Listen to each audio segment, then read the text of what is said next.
স্বাগত চ্যানেল সংবাদে। সংবাদ স্টুডিও থেকে আপনাদের সাথে আছি আমি আনিকা জাহিন। বিস্তারিত সংবাদের শুরুতেই জানিয়ে দিচ্ছি ফ্রেশ আটা ময়দা সুজি সংবাদ শিরোনামগুলো। বেগম খালেদা জিয়াকে দেখতে হাসপাতালে তারেক রহমান সহ পরিবারের সব সদস্যরা অত্যন্ত সংকটময় সময় পার করছেন বলে জানিয়েছেন ব্যক্তিগত চিকিৎসক। শেষ দিনে উৎসবমুখর পরিবেশে সারা দেশে প্রার্থীদের মনোনয়নপত্র জমা, বিভিন্ন আসনে হেভিওয়েট প্রার্থীদের ঘিরে আগ্রহ। এনসিপিতে যোগ দিলেন আসিফ মাহমুদ সজীব ভুঁইয়া, নিজে নির্বাচন না করলেও দায়িত্ব নিলেন দলের নির্বাচন পরিচালনা কমিটির। সমঝোতা না হলে ভেঙে যেতে পারে 11 দলীয় জোট, ইসলামী আন্দোলনের আশঙ্কা।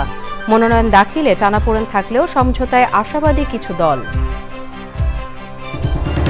এবং প্রকৃতি ও জীবন ফাউন্ডেশনের 17 বছরে পদার্পণ ও প্রকৃতি সংরক্ষণ পদক প্রদানে চ্যানেল আইয়ে জমকালো আয়োজন, জীববৈচিত্র্য ও বন্যপ্রাণী সংরক্ষণে গবেষণার তাগিদ।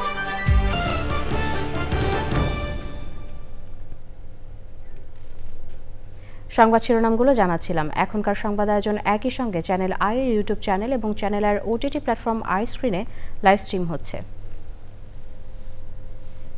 যাচ্ছি বিস্তারিত সংবাদে। বিএনপি চেয়ারপারসন সাবেক প্রধানমন্ত্রী বেগম খালেদা জিয়ার সংকট কতটুকু কাটিয়ে উঠতে পারবে তা সময় বলে দিবে বলে বলেছেন তার চিকিৎসায় গঠিত মেডিকেল বোর্ড এবং বিএনপির স্থায়ী কমিটির সদস্য ডাক্তার AZM জাহিদ হোসেন। তিনি বলেন, বেগম খালেদা জিয়া অত্যন্ত সংকটময় সময়ে পার করছেন। ওবায়দুল রশিদের রিপোর্ট। সোমবার রাত 10টার কিছু পরে বিএনপি চেয়ারপারসন ও সাবেক প্রধানমন্ত্রী বেগম খালেদা জিয়াকে দেখতে এভার কেয়ার হাসপাতালে আসেন বিএনপির ভারপ্রাপ্ত চেয়ারম্যান তারেক রহমান। রাত 2টার দিকে তারেক রহমান হাসপাতাল থেকে বের হবার পর খালেদা জিয়ার শারীরিক অবস্থা নিয়ে সাংবাদিকদের ব্রিফ করেন তার চিকিৎসায় গঠিত মেডিকেল বোর্ড এবং বিএনপির স্থায়ী কমিটির সদস্য ডাক্তার AZM জাহিদ হোসেন। উনি ওনার সবচেয়ে সংকটময় সময় অতিক্রান্ত করছেন এবং সময় বলে দিবে উনি কতটুকু সংকট কতটুকু কাটিয়ে উঠতে পারবেন। কাজে এই অবস্থায় আমরা শুধু এটুকুই বলতে পারি দেশবাসীর কাছে, ওনার পরিবারের পক্ষ থেকে ওনার জন্য দেশবাসী যেমন সব সময় দোয়া করেছে, আমরাও আবারও পরিবারের পক্ষ থেকে ওনার সুস্থতার জন্য দেশবাসীর কাছে, ওনার পরিবারের পক্ষ থেকে মহান রাব্বুল আলামিনের কাছে দোয়া করার আহ্বান জানাচ্ছি। তিনি বলেন, সোমবার সকালবেলা মেডিকেল বোর্ড হয়েছিল, তখন দেশের বাইরে থেকেও চিকিৎসকরা অনলাইনে যুক্ত ছিলেন। যে সকল চিকিৎসকরা সব সময় অংশগ্রহণ করেন, ওনারা সবাই এখন পর্যন্ত ওনার চিকিৎসার ব্যাপারে সার্বক্ষণিকভাবে ওনার চিকিৎসা তদারকি করছেন। সেজন্য অনেক সদস্য এই মুহূর্তেও হসপিটালে অবস্থান করছেন, যারা বাংলাদেশে আছেন এবং দেশের বাইরের যারা আছেন তাদের মধ্যে সবাই অনলাইনে আছেন। বেগম খালেদা জিয়াকে হাসপাতালে দেখতে তার 2 পুত্রবধূ জুবাইদা রহমান, শর্মিলা রহমান, তারেক রহমানের মেয়ে জাইমা রহমান, প্রয়াত ছেলে আরাফাত রহমান কোকোর মেয়ে জাহিয়া রহমান সহ সকল আত্মীয় স্বজন হাসপাতালে আসেন বলে জানান doctor Zahid Hossain. Obaidul Rashid, channel I, Dhaka. আসন্ন ত্রয়োদশ জাতীয় সংসদ নির্বাচনে সারাদিনে রাজধানীর বিভাগীয় কমিশনারের কার্যালয়ে 174টি মনোনয়নপত্র জমা দিয়েছেন ঢাকার 13 আসনের প্রার্থীরা। বিভাগীয় কমিশনার শরফুদ্দিন আহমেদ চৌধুরী জানান, ঢাকা 4 আসনে 8টি, ঢাকা 5-এ 16টি, ঢাকা 6-এ 7টি, ঢাকা 7-এ 15টি, ঢাকা 8-এ 12টি, ঢাকা 9-এ 14টি, ঢাকা 10-এ 13টি, ঢাকা 11-তে 11টি, ঢাকা 12-তে 18টি, ঢাকা 14-তে 13টি, ঢাকা 16-তে 13টি এবং ঢাকা 17-তে 17টি এবং ঢাকা 18-তে 18টি মনোনয়নপত্র জমা পড়েছে। এ সময় জমাদানের সময় শেষ হওয়ায় 10-12 জন প্রার্থী মনোনয়নপত্র জমা দিতে পারেননি। বিস্তারিত থাকছে মির্জা ইমতিয়াজের রিপোর্টে। আসন্ন ত্রয়োদশ জাতীয় সংসদ নির্বাচনের মনোনয়নপত্র জমা দেওয়ার শেষ দিনে উৎসবমুখর পরিবেশে ঢাকার 13টি আসনে মনোনয়নপত্র জমা দেন বিভিন্ন রাজনৈতিক দল, জোট ও স্বতন্ত্র প্রার্থীরা। রাজধানীর সেগুনবাগিচায় বিভাগীয় কমিশনারের কার্যালয়ে দিনভর ছিল নেতাকর্মীদের ভিড়। প্রার্থীদের ধারণা, এবারে নির্বাচনে প্রতিদ্বন্দ্বিতা হবে তীব্র। আমি আশা করি আমি সবার একটা এককাট্টা সমর্থন, এককাট্টা ভালোবাসা নিয়ে আমরা এখানে নির্বাচনের যে বৈতরণী, সেই বৈতরণী সফলভাবে আমরা পার হতে পারব। তারেক রহমানের নেতৃত্বে বাংলাদেশের সকল চক্রান্ত ষড়যন্ত্র প্রতিহত করে আমরা বাংলাদেশকে সামনের দিকে এগিয়ে নিয়ে যাব। এনসিপিতে যদি আমরা 300 আসন দিতাম, সেখানেও আমাদের কিছু লিমিটেশন থাকতো, অন্যান্য দলের কিছু লিমিটেশন থাকে। আমরা সকল ফোর্সকে একসাথ করেছি এবং সকল ফোর্স একসাথ হয়ে ইনশাল্লাহ আমরা সরকার গঠনের দিকে যাচ্ছি। সুন্দর, সুষ্ঠু এবং পার্টিসিপেটরি নির্বাচন আমরা করতে পারবো ইনশাল্লাহ। প্রত্যেক ভোটারের তাদের দায়িত্বশীল হইতে হবে। বাংলাদেশ জামায়াতে ইসলামী চায় একটি ইনসাফ ভিত্তিক সমাজ প্রতিষ্ঠিত করতে। আমি আশা করি আমাদের এই ঢাকা 12 আসনের জনগণ আমাকে স্বতন্ত্র প্রার্থী হিসাবে গ্রহণ করবেন। ঢাকা 17 আসনের বিএনপির ভারপ্রাপ্ত চেয়ারম্যান তারেক রহমানের মনোনয়নপত্র জমা দেন বিএনপি চেয়ারপারসনের উপদেষ্টা আব্দুস সালামের নেতৃত্বে 5 সদস্যের প্রতিনিধি দল। তারেক রহমান আগামী নির্বাচনে ইনশাআল্লাহ সরকার প্রধান হিসাবে দায়িত্ব নিয়ে এই দেশকে সামনের দিকে এগিয়ে নিয়ে যাবেন, উন্নয়নের দিকে নিয়ে যাবেন।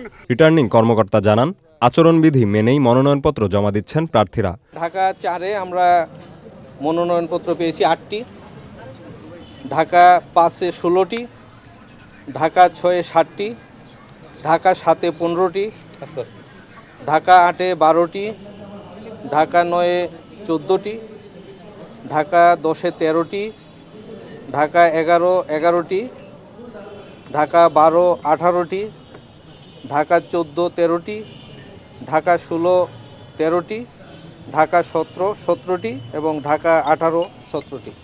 এই মোট 174টি মনোনয়ন আমরা পেয়েছি। আমরা টোটাল মনোনয়নপত্র গ্রহণ করেছি 253টি।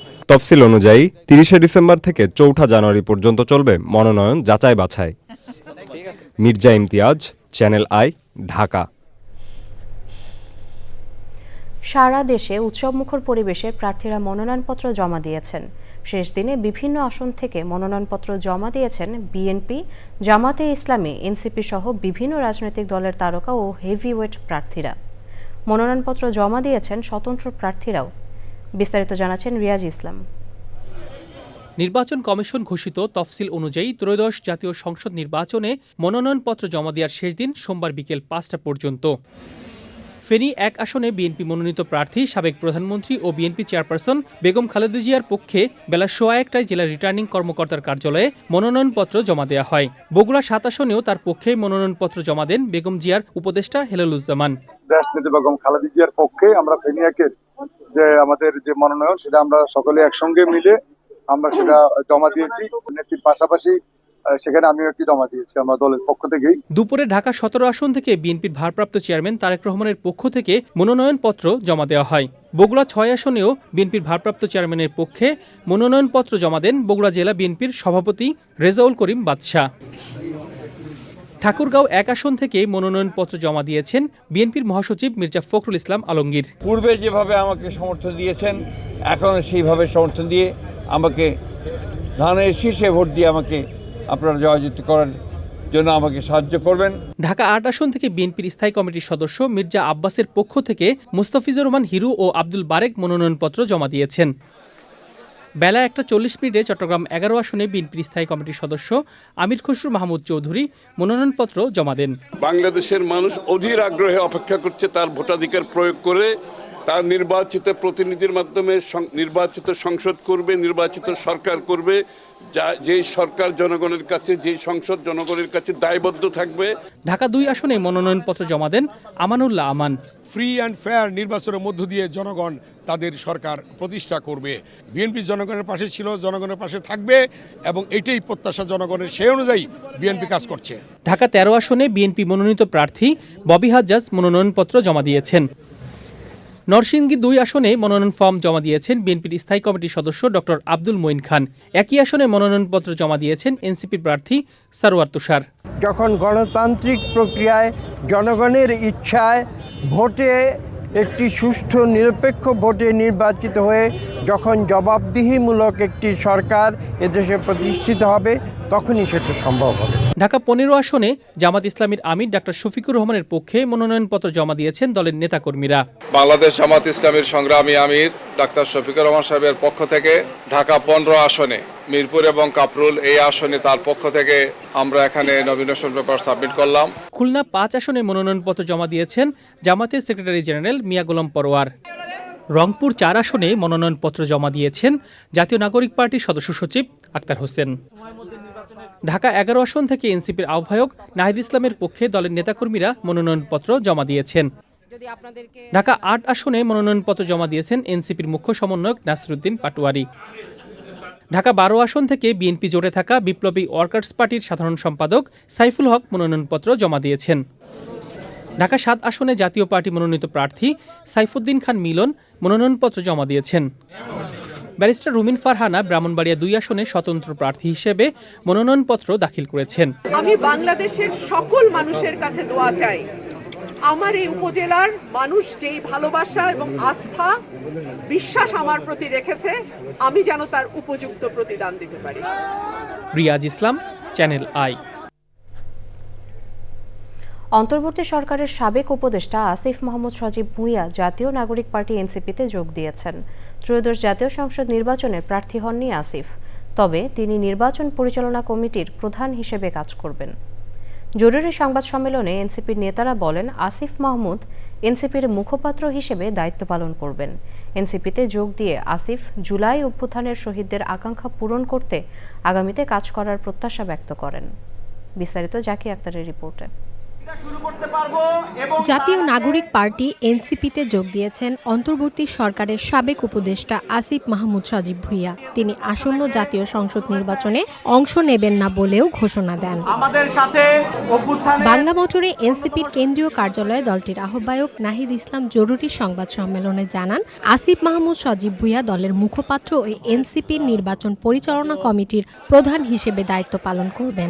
জরুরি সভার সিদ্ধান্ত মোতাবেক আমরা জনাব আসিফ মাহমুদ সজীব ভুঁইয়াকে জাতীয় নাগরিক পার্টি এনসিপির মুখপাত্রের দায়িত্ব দিচ্ছি এবং এই নির্বাচনকালীন সময়ে এই নির্বাচনে কর্মযোগ্য এই গুরুভার এবং আমি এই সময় সংগঠনটাকে ধরে রাখার জন্য জনাব আসিফ মাহমুদ সজীব ভুঁইয়া তিনি এবারে নির্বাচনে অংশগ্রহণ করবেন না, বরং জাতীয় নাগরিক পার্টি এনসিপির মনোনীত প্রার্থী যারা রয়েছেন তারা যাতে জিতে আসতে পারে এবং সংসদে গিয়ে বাংলাদেশের মানুষের গণঅভ্যুত্থানের পক্ষের কণ্ঠস্বর হয়ে উঠতে পারে, সেজন্য তিনি কাজ করবেন। এনসিপিতে যোগ দিয়ে আসিফ মাহমুদ জুলাই অভ্যুত্থানের শহীদের আকাঙ্ক্ষা পূরণে দৃঢ়ভাবে কাজ করার অঙ্গীকার করেন। আমি মনে করি যে আমার একজনের সংসদে যাওয়ার থেকে আমাদের জুলাই গণঅভ্যুত্থানের সহযোদ্ধাদের আরও অসংখ্য সংখ্যায় সংসদে যাওয়ার ক্ষেত্রে যদি আমি অবদান রাখতে পারি, আমার দায়িত্ব যথাযথভাবে পালন করতে পারি, তাহলে এর থেকে বড় সাফল্য আর কিছু হতে পারে না। আমরা প্রত্যাশা করি খুবই সুষ্ঠু এবং নিরপেক্ষতার সাথে, কোনো ধরনের হানাহানি ছাড়া আমরা এই গণতান্ত্রিক উত্তরণকে সফলতার সাথে বাংলাদেশ অতিক্রম করতে পারবে। আসন্ন জাতীয় সংসদ নির্বাচনে সারা দেশে জাতীয় নাগরিক পার্টির ৪৭ জন প্রার্থী মনোনয়নপত্র জমা দিয়েছেন বলে সংবাদ সম্মেলনে জানান এনসিপি নেতারা। Zakia Akter, channel I, Dhaka. সমঝোতা না হলে ভেঙে যেতে পারে জামাতে ইসলামীর 11 দলীয় জোট, এমন আশঙ্কা করছে ইসলামী আন্দোলন। মনোনয়ন দাখিল শেষে টানাপোড়েন থাকলেও এখনও সমঝোতার বিষয়ে আশাবাদী কিছু দল। জোটের গুরুত্বপূর্ণ অংশীদার ইসলামী আন্দোলন বলছে, ব্যক্তি বা দলকে ব্যবহার করে ক্ষমতায় যাওয়ার জন্য এ জোট হয়নি। জোট থেকে ইসলামী আন্দোলন নয়, প্রয়োজনে অন্যরা বের হয়ে যাবে। বিস্তারিত তাফিমুল ইসলামের রিপোর্টে। পিআর গণভোট 5 দফা দাবিতে ইসলামী সমমনা দলগুলো একসাথে আন্দোলন করে আসছে কয়েক মাস ধরে। এসব দল অভিন্ন কর্মসূচি দিয়েছে সারা দেশে, করেছে বিভাগীয় সমাবেশও।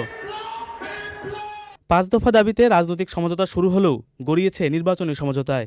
8 দল থেকে বেড়ে দলের সংখ্যা হয় 11। কিন্তু নির্বাচনের আগে প্রার্থী ঘোষণা নিয়ে কাউকে স্বৈরাচারের দোসর, কাউকে কাদিয়ানি, আবার কারো জনপ্রিয়তা নেই ও কোনো দলের ছাড় না দেওয়ার মানসিকতায় পিছিয়েছে চূড়ান্ত ঘোষণা। এত ঝামেলার পরও জোট নিয়ে আশাবাদী বাংলাদেশ খেলাফত মজলিসের এই নেতার। নির্বাচনের প্রার্থী চূড়ান্ত হওয়ার ব্যাপারে আসলে কৌশলগত কারণে কিন্তু আগে চূড়ান্ত করা হয় নাই। এর জন্য অপেক্ষা করা হয়েছে। তার কারণ সম্ভাব্য যে সমস্ত দল আসতেছে তাদেরকে অ্যাকোমোডেশন করার জন্য কিন্তু এটা একটু ডিলে করা হয়েছে। তো এখন তাড়াতাড়ি শেষ হয়ে যাবে এবং আশা করি আমরা যে 10 দল অথবা 11 দলের এই সমঝোতা এটা চূড়ান্ত পর্যায়ে হবে ইনশাআল্লাহ। ইসলামী আন্দোলন বলছে জোটের মধ্যে অনেকেই ভাবছে তারা এককভাবে বিজয়ী হবে, শরিকদের আসন ছেড়ে লাভ নেই। আসলে তো ইসলামকে ক্ষমতা নিতে চায় না, আমার মনে হয় যেটা, এবং এটা রাখতেও চায় না। এরা হয়তো আমাদেরকে ইসলামকে ব্যবহার করে তারা হয়তো বা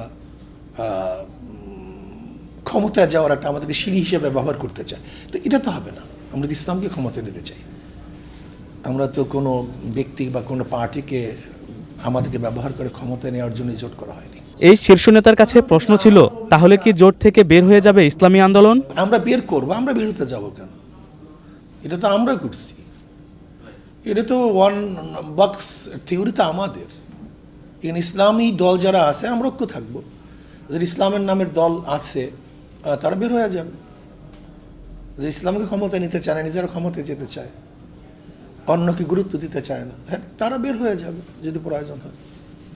কিন্তু এখন আমরা চাই না বের হয়ে যাক। ইসলামী আন্দোলনের এই নেতার অভিযোগ, ইসলামী দলগুলোকে নিয়ে মানুষের যে আকাঙ্ক্ষা ছিল তা জলাঞ্জলি দিচ্ছে একটি দল। মানে জলাঞ্জলি দিচ্ছি ক্ষমতার লোভে। তাফহিমুল ইসলাম, চ্যানেল আই, ঢাকা।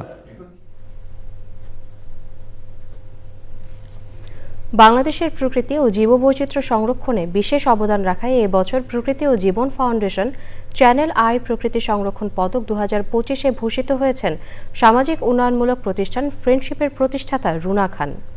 অনুষ্ঠানে জীববৈচিত্র্য ও বন্যপ্রাণী সংরক্ষণে গবেষণার পাশাপাশি গণমাধ্যমের আরও জোরালো ভূমিকার আহ্বান জানান পরিবেশ, পানি সম্পদ এবং তথ্য উপদেষ্টা সৈয়দা রিজওয়ানা হাসান। সে সময় পরিবেশ ও জীববৈচিত্র্য সংরক্ষণে সার্বিক সচেতনতার তাগিদ দেন প্রকৃতি বন্ধু বীর মুক্তিযোদ্ধা মুকিত মজুমদার বাবু। বিস্তারিত মোশাহিদ রনির রিপোর্টে।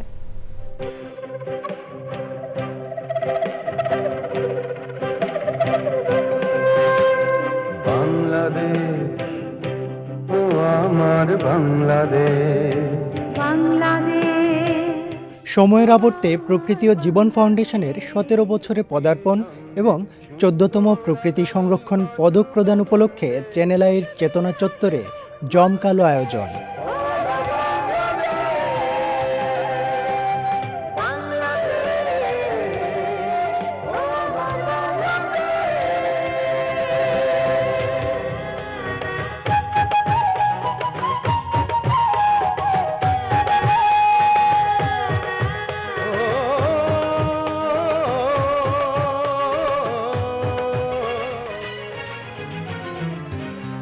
দেশের প্রকৃতি ও জীববৈচিত্র্য সংরক্ষণে দীর্ঘদিন নিরলস কাজ করে যাচ্ছে সামাজিক উন্নয়নমূলক প্রতিষ্ঠান ফ্রেন্ডশিপ।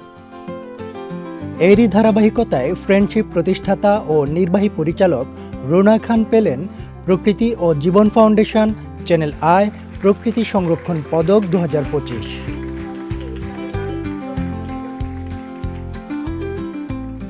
ইনসেপ্টা ফার্মাসিউটিক্যালসের পক্ষ থেকে তুলে দেওয়া হয় সম্মাননার চেক। দেওয়া হয় ইউনিভার্সাল মেডিকেল কলেজ ও হাসপাতালের পক্ষ থেকে আজীবন চিকিৎসা সেবার সনদ। I have taken it on behalf of the people যাদেরকে আমরা সার্ভ করি এবং আমার সাথে এত বছর থেকে যারা আমার সাথে আছে এবং টুগেদার আমরা একসাথে মিলে এই কাজটা করছি। I am only taking it on behalf of them. যুগের অধিক দেশের পরিবেশ সংরক্ষণে নিরলস কাজ করার পাশাপাশি এ খাতের বিশিষ্টজনদের সম্মানিত করছে প্রকৃতি ও জীবন foundation.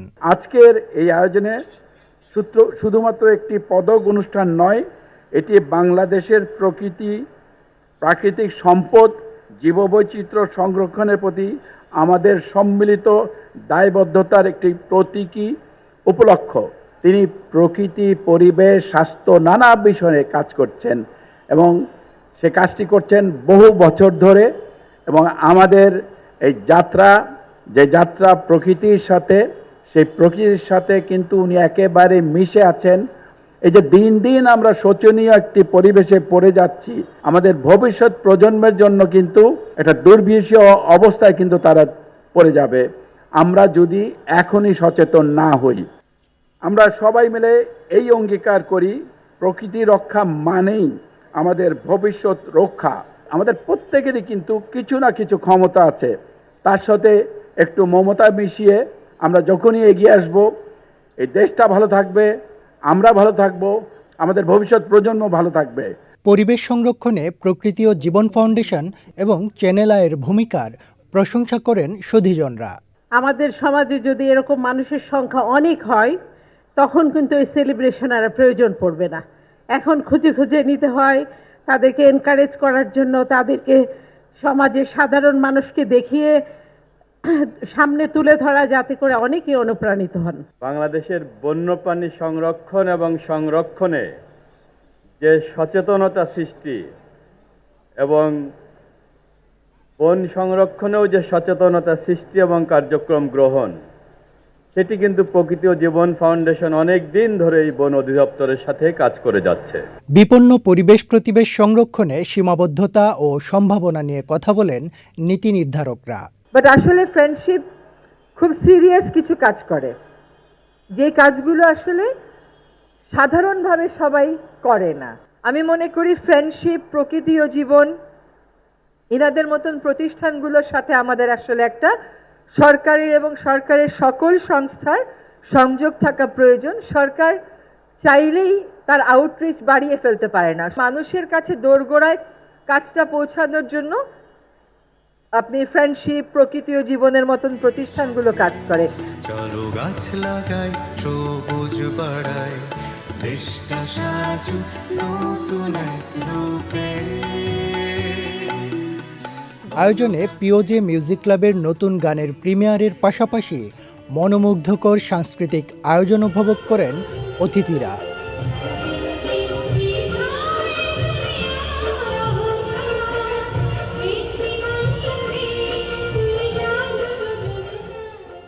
Moshahid Roni, channel I, Dhaka. আমরা গভীর দুঃখ ও শোক প্রকাশ করছি যে বাংলাদেশের রাজনীতির বর্ষিয়ার নেতা বিএনপি চেয়ারপারসন প্রাক্তন প্রধানমন্ত্রী খালেদা জিয়া আজ ভোর 6টায় রাজধানীর এভারকেয়ার হাসপাতালে চিকিৎসাধীন অবস্থায় মৃত্যুবরণ করেছেন। মৃত্যু সংবাদটি নিশ্চিত করেন বেগম খালেদা জিয়ার ব্যক্তিগত চিকিৎসক ও বিএনপি জাতীয় স্থায়ী কমিটির সদস্য অধ্যাপক ডাক্তার AZM জাহিদ হোসেন। বেগম খালেদা জিয়ার অবদান বাংলাদেশের রাজনীতি ও জনসেবায় চিরস্মরণীয় হয়ে থাকবে। মরহুমার আত্মার শান্তি কামনা করছি এবং শোক সন্তপ্ত পরিবারের প্রতি সমবেদনা জানাই। এবার বিপিএল টি-20 ক্রিকেট প্রসঙ্গ। বাংলাদেশের রাজনীতিতে এক কিংবদন্তির নাম বেগম খালেদা জিয়া। দেশের স্বার্থ ও গণতন্ত্র পুনরুদ্ধারের সংগ্রামে আপোষহীন বেগম জিয়া দেশের মানুষের কাছে প্রজ্ঞা, ত্যাগ ও সাহসিকতার প্রতীক। স্বামী রাষ্ট্রপতি জিয়াউর রহমান নিহত হওয়ার পর তিনি কঠিন সময় দলের হাল ধরেন। ভঙ্গুর অবস্থা থেকে দলকে নিয়ে গেছেন জনপ্রিয়তার শীর্ষে ও ক্ষমতায়। 3 বারের সাবেক প্রধানমন্ত্রী খালেদা জিয়ার জীবন দেশের গণতান্ত্রিক লড়াইয়ের ইতিহাসে এক স্মরণীয় অধ্যায়। তারিকুল ইসলাম মাসুমের রিপোর্ট। তাই আজকে বাংলাদেশের মানুষের একটি আস্থার দল হলো বাংলাদেশ জাতীয়তাবাদী দল বিএনপি। এই দলের হাতে এই দেশ নিরাপদ, এই দলের হাতে গণতন্ত্র নিরাপদ, এই দলের হাত দিয়ে দেশের মানুষের কল্যাণ হয়েছে, এই দলের হাতে বাংলাদেশ একটি আত্মমর্যাদাশীল দেশে পরিণত হয়েছে। গণতন্ত্র পুনরুদ্ধারে নেতৃত্ব, দল গঠনে দৃঢ় ভূমিকা, কঠিন রাজনৈতিক পরিস্থিতিতে লক্ষ্যে অবিচল অবস্থান ও দেশের প্রতি প্রবল মমতা। বাংলাদেশের আর সব রাজনীতিকদের থেকে বরাবরই স্বাতন্ত্র্যে রেখেছে বেগম খালেদা জিয়ার নাম।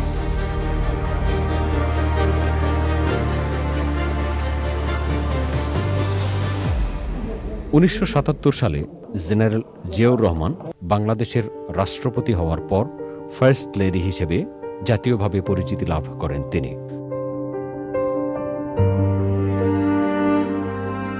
1981 সালে সামরিক অভ্যুত্থানে রাষ্ট্রপতি জিয়াউর রহমান শহীদ হলে রাজনীতিতে যোগ দেন বেগম খালেদা জিয়া। একসময় বিএনপি চেয়ারপারসনের দায়িত্ব গ্রহণ করেন। অনেকটা ছত্রভঙ্গ ও বিপর্যস্ত বিএনপিকে পুনর্গঠন ও সংগঠিত করতে অগ্রণী ভূমিকা রাখেন তিনি। এরশাদ বিরোধী আন্দোলনে রাজপথে সক্রিয় ভূমিকা ও অনড় অবস্থানের কারণে সারা দেশে জনপ্রিয় হয়ে ওঠেন বেগম খালেদা জিয়া। স্বৈরতন্ত্রের বিরুদ্ধে রাজপথে দীর্ঘ 9 বছরের সংগ্রামের মধ্য দিয়ে উঠে আসা বেগম খালেদা জিয়ার রাজনৈতিক জীবনের মূল ভিত্তি ছিল দৃঢ় মনোবল এবং অবিচল ও আপোষহীন নেতৃত্ব। আটক ও গৃহবন্দী হয়েও আন্দোলন থেকে পিছু হটেননি কখনো, যা তাকে আপোষহীন নেত্রীর উপাধি এনে দেয়। 1990 সালে স্বৈরশাসনের পতনের পর 1991 সালে জাতীয় নির্বাচনে দলকে বিপুল সংখ্যাগরিষ্ঠতায় ক্ষমতায় নিয়ে যান তিনি। বেগম খালেদা জিয়া হন দেশের প্রথম নারী প্রধানমন্ত্রী। 1996 সালের 15 ফেব্রুয়ারির নির্বাচনের পর স্বল্পকালীন সরকারেও প্রধানমন্ত্রী হিসেবে দায়িত্ব পালন করেন বেগম খালেদা জিয়া।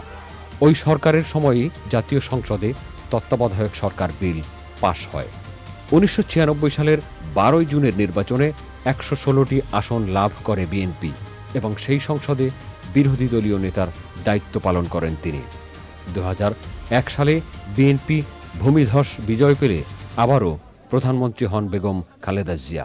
আমি আন্তরিক কৃতজ্ঞতা ও প্রাণঢালা ধন্যবাদ জানাই এদেশের সকল ভোটারকে, যারা সকল ভয়ভীতি উপেক্ষা করে ভোট কেন্দ্রে গিয়েছেন, যারা সকল প্রলোভন প্রত্যাখ্যান করে গণতন্ত্রের সৎ চর্চা করেছেন। 2006 সাল পর্যন্ত তিনি প্রধানমন্ত্রীর দায়িত্ব পালন করেন। গণতন্ত্রের পথে লড়াই সংগ্রামে অবিচল বেগম জিয়ার জীবন কখনোই মসৃণ ছিল না। 111-এর পট পরিবর্তনের পর তত্ত্বাবধায়ক সরকার আমলে 2007 সালের 3রা সেপ্টেম্বর ছেলেসহ গ্রেপ্তার হয়ে কারাবন্দী থাকেন বেগম খালেদা জিয়া। নির্বাচনের আগে মুক্তি পান তিনি। সে সময় দেশ ছাড়ার নানা চাপের কাছে মাথা নত করেননি তিনি। 2008 সালের নির্বাচনে বিরোধী দলে যায় বিএনপি এবং বিরোধী দলীয় নেতার দায়িত্ব পালন করেন বেগম জিয়া। সিদ্ধান্তের মূল উৎস 2014 সালে তত্ত্বাবধায়ক সরকার ছাড়া নির্বাচন আয়োজন করা হলে ওই নির্বাচনে অংশ নেননি তিনি। নানা চাপ ও বিপর্যস্ত পরিস্থিতিতেও রাজনৈতিক শিষ্টাচার বজায় রেখেছেন খালেদা জিয়া। রাজনীতিতে তিনি সব সময় ছিলেন শুভ্রতার প্রতীক। খালেদা জিয়ার ব্যক্তি, পারিবারিক ও রাজনৈতিক জীবন চরম সংকটের মুখে পড়ে বিগত শাসনামলে। স্বামীর ভিটেবাড়ি থেকে উচ্ছেদ, সন্তান বিয়োগ, এমনকি দুর্নীতির ভিত্তিহীন অভিযোগে দীর্ঘ কারাভোগও করতে হয় তাকে। এত সংকটের মধ্যেও বিন্দুমাত্র আপোষ করেননি তিনি। বেগম খালেদা জিয়ার বর্ণাঢ্য জীবন বাংলাদেশের রাজনৈতিক ইতিহাসে এক স্মরণীয় অধ্যায়।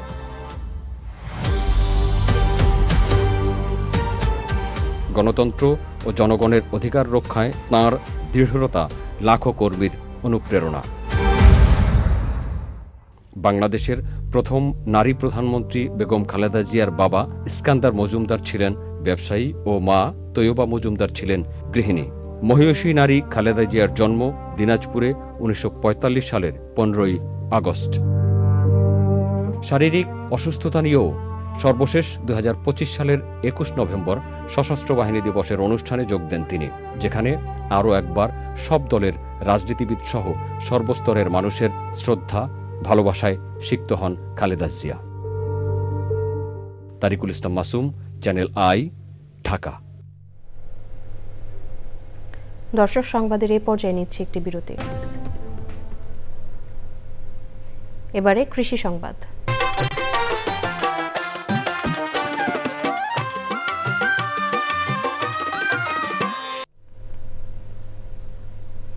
ভোলায় এবছর সুপারির ভালো ফলন হয়েছে। চাষিদের বাগানে ঝুলছে পাকা ও আধপাকা সুপারি। ব্যাপক চাহিদা থাকায় সরাসরি দেশের উত্তর পশ্চিমাঞ্চলের 10 জেলায় চলে যাচ্ছে। এতে খুশি পাইকার, আড়তদার ও চাষিরা। এবার প্রকৃতি সংবাদ।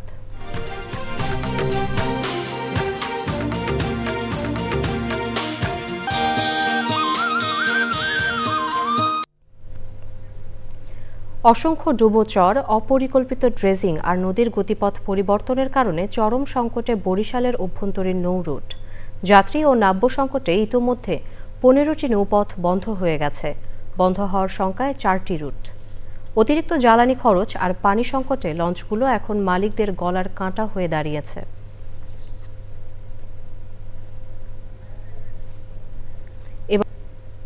সবশেষে ফ্রেশ আটা ময়দাসূচি সংবাদ শিরোনামগুলো জানিয়ে দিচ্ছি আরও একবার।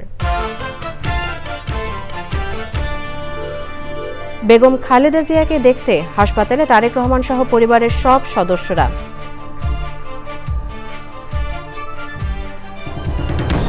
শেষ দিনে উৎসবমুখর পরিবেশে সারা দেশে প্রার্থীদের মনোনয়নপত্র জমা, বিভিন্ন আসনে হেভিওয়েট প্রার্থীদের ঘিরে আগ্রহ। এনসিপিতে যোগ দিলেন আসিফ মাহমুদ সজীব ভুইয়া, নিজে নির্বাচন না করলেও দায়িত্ব নিলেন দলের নির্বাচন পরিচালনা কমিটির। সমঝোতা না হলে ভেঙে যেতে পারে 11 দলীয় জোট ইসলামী আন্দোলনের আশঙ্কা। মনোনয়ন দাখিলে টানাপোড়েন থাকলেও সমঝোতায় আশাবাদী কিছু দল। এবং প্রকৃতি ও জীবন ফাউন্ডেশনের 17 বছরে পদার্পণ ও প্রকৃতি সংরক্ষণ পদক প্রদানে চ্যানেল আয়ে জমকালো আয়োজন। জীববৈচিত্র্য ও বন্যপ্রাণী সংরক্ষণে গবেষণার তাগিদ।